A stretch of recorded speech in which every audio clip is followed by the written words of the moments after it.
Browning's Dracula is a black and white US horror movie from 1931, considered the first authorized adaptation of the same-named 1897 Bram Stoker novel. However, it is not directly based on it, but mainly on the same-named 1924 stage play, in which Bela Lugosi had already successfully played Count Dracula, which itself is only loosely based on the book. Among other things, Lucy's admirers, such as the Texan Quincy Morris, are missing. In the novel, he kills Dracula in the final and then dies of his injuries.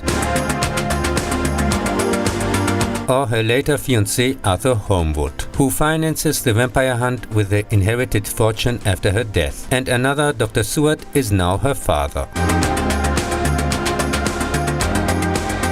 In contrast to book and stage play, it is not Jonathan Harker, Mina's fiancé, who is Dracula's visitor, but Renfield. For the novel and its real adaptations, see the retrospectives on Nosferatu and Bram Stoker's Dracula. Your life's a mystery, mine is an unknown book.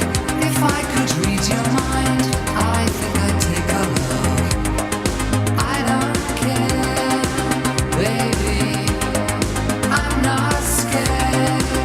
The English estate agent Renfield travels to Transylvania on business, as the reclusive Count Dracula wants to buy in London Carfax Abbey, a derelict empty building, ignoring all warnings about vampires along the way. Arriving at the old castle after a friendly reception, he is anesthetized at diner. The Count drinks his blood, making Renfield his slave, and he sets off with him on his journey home to England. Dracula, who can also turn into a bat or a wolf, is soon from his new home in London up to mischief. And Lucy, the friend of Dr. Seward's daughter Mina, becomes his victim, visibly wasting away. Dr. Seward, Dracula's neighbor and head of the local insane asylum where their friends died, insect-eating Renfield has also been sent, who is constantly escaping, asks the famous Professor Van Helsing for help, who soon suspects the mysterious Count and uses his missing mirror image to expose him as a vampire, who puts Mina under his spell and abducts her to Carfax Abbey. As dawn is already breaking, Dracula is forced to retreat into his coffin. Van Helsing uses this opportunity and destroys the vampire by driving a wooden stake through his heart, thereby saving Mina. What have you got to fight? What do you need to prove? You're always telling lies, and that's the only truth. I don't care, baby, I'm not scared. This classic vampire movie, which is still worth seeing today, received mostly positive feedback and was the studio's biggest financial success to date. However, Lugosi did not appear in any of the sequels, apart from Abbott and Costello Meet Frankenstein, the comedic conclusion to the Universal's Dracula series. The fact that he is so often associated with the Dracula role in the public perception is also due to the fact that he played a different vampire in 3 other movies, but was still perceived as Dracula by the audience. Tonight the streets are full of actors. I don't know why. Oh, take these dogs away from me before they bite. At the same time as the US version, a Spanish one, about 30 minutes longer, was filmed in the same locations, at night, with a completely different crew except for 2 small supporting actors, which I personally prefer for most of the shots. George Melford's very well cast, in my opinion much more coherent version, differs by, among others, extended dialogue, rearrangement of scenes, unused alternative shots from the US version, and some things also take place differently. For example, Renfield does not cut himself on paper here, but on a knife, and falls victim to the 3 brides.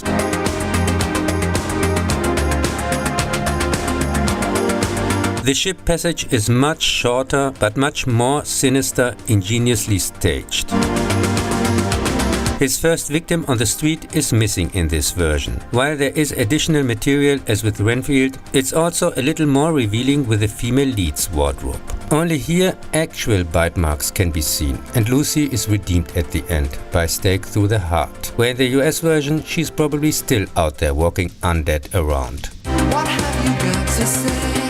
Shadows in your past. I thought that if we played, you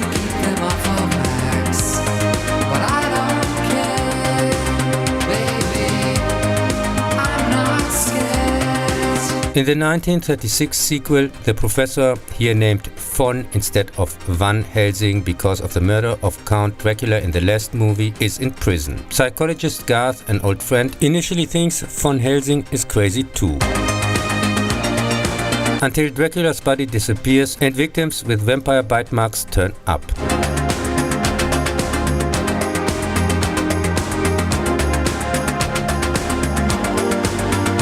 It turns out that Dracula's daughter, Countess Zaleska, has stolen his corpse and burned it in the vain hope of freeing herself from his curse. After Garth fails to cure her of her obsession with blood, he also rejects her love. She kidnaps his secretary/love interest and gives him an ultimatum in Dracula's old castle, but dies at the hands of her jealous servant, who in turn is himself gunned down by policemen rushing in, thanks to von Helsing. What have you got to hide? Who will it compromise? Where do we have to be so I can laugh and you'll be free? I'd go anywhere, baby. I don't care. I'm not scared. Lambert Hillier's Dracula's Daughter was not quite as successful as its predecessor at a slightly higher cost, but received mostly positive feedback. I personally was quite bored. Modern sources claim that the movie, precisely because of the unmistakably lesbian undertone, author Anne Rice also cites it as an inspiration,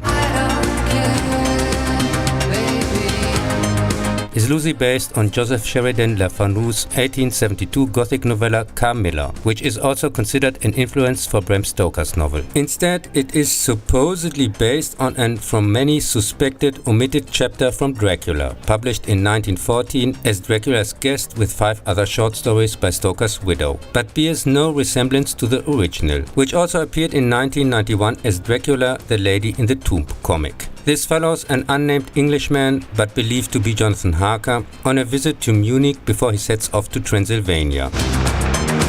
On his way to a depopulated village, he is caught in a snowstorm and finds a beautiful dead woman laid in a burial chamber in a cemetery. A bolt of lightning destroys the tomb and sets fire to the woman, who was about to rise to her feet, whereupon he loses consciousness. He wakes up in the claws of a wolf and is rescued by a troop of soldiers, apparently paid by Dracula to ensure his safety. Michael Pfeiffer's unwatchable same-named garbage from 2008 on amateur level also has, in my view, nothing to do with the original, and is a time vampire of which all copies should be burnt immediately and the ashes buried deep in sacred ground. Tonight the streets are full of actors. I don't know why. I'll take these dogs away from me before they bite. In 1943, Catherine is obsessed with the idea of immortality. To the displeasure of her fiancé Frank, becomes involved with the mysterious descendant of Dracula in Robert Sidomak's Son of Dracula, whom she invites to her country estate in the States. His name, according to the opening credits, is also Dracula, but in the movie pronounced backwards, Count Alucard. When she leaves Frank for him, he tries unsuccessfully to shoot the Count, but kills Catherine and flees, and discovers afterwards that Catherine has become a vampire.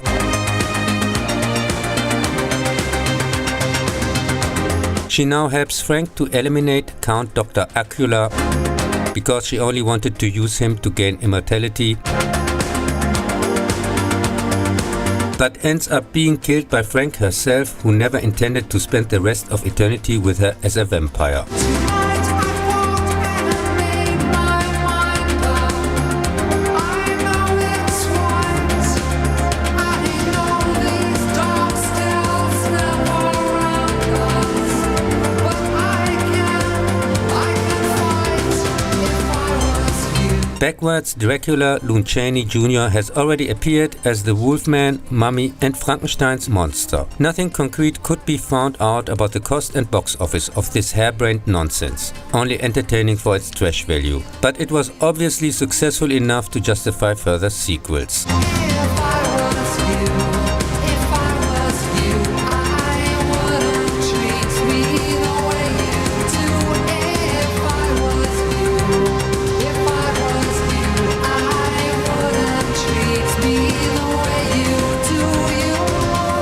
The same applies in 1945 to House of Dracula, a kind of sequel to House of Frankenstein from the previous year, see the Frankenstein retrospective, with almost the same main actors and also directed by Earle C. Kenton. Dracula comes to the house of the friendly Dr. Edelman to find cure for his vampirism. At the same time, Talbot / the Wolfman appears, whom the Doctor is supposed to cure from his lycanthropy. However, Dracula has now changed his plans because of the attractive nurse and gives the Doctor a dose of his contaminated blood during a transfusion session, which later transforms the warm-hearted Doctor into a vicious Jekyll and Hyde monster, before Edelman exposes him to sunlight and he disintegrates. While searching for Talbot, who jumped over a cliff out of desperation, they come across Frankenstein's monster in a cave system that many years ago, but precisely last year in the final of House of Frankenstein, sank into the swamp together with the insane Dr. Niemann. Edelman starts Talbot's treatment, but Dracula's poison begins to take effect and is able to free him from his werewolf curse, but also commits several murders in the nearby Vasaria. And when he brings the Frankenstein monster back to life, Talbot shoots him. Meanwhile, the villagers form a mob. The laboratory catches fire and the creature meets its end in the flames.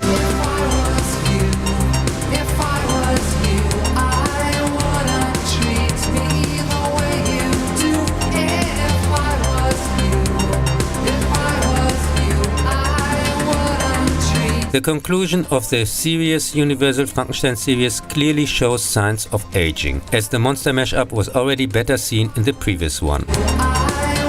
Its only standout feature is really just the Hunchback nurse / Igor replacement. Again, not much can be found about cost and box office. It apparently got rather negative feedback at the time, and in my opinion again only entertains with its high trash value.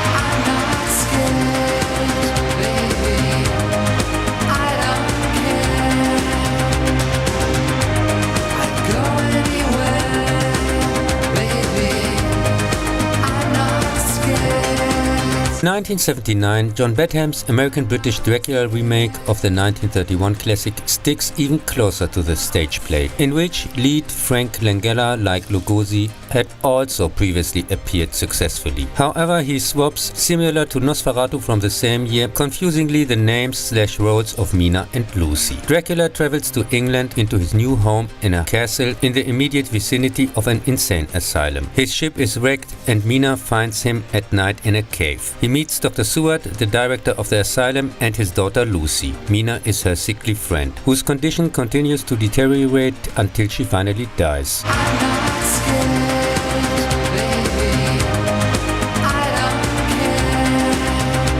Seward informs Mina's father, Professor Van Helsing, who immediately orders an exhumation after several people, mainly children, disappear in the neighborhood. They find the undead Mina in the catacombs beneath her grave, and her father drives a stake through her heart. He manages to unmask Dracula as the source of the evil, who wants to flee back to Transylvania by ship with Lucy. Together with her fiancé, Jonathan Harker, he confronts the vampire lord on board of the sailing ship, and they succeed in dragging Dracula out of the cargo hold and up into the rays of the now risen sun, where he crumbles screaming to ashes.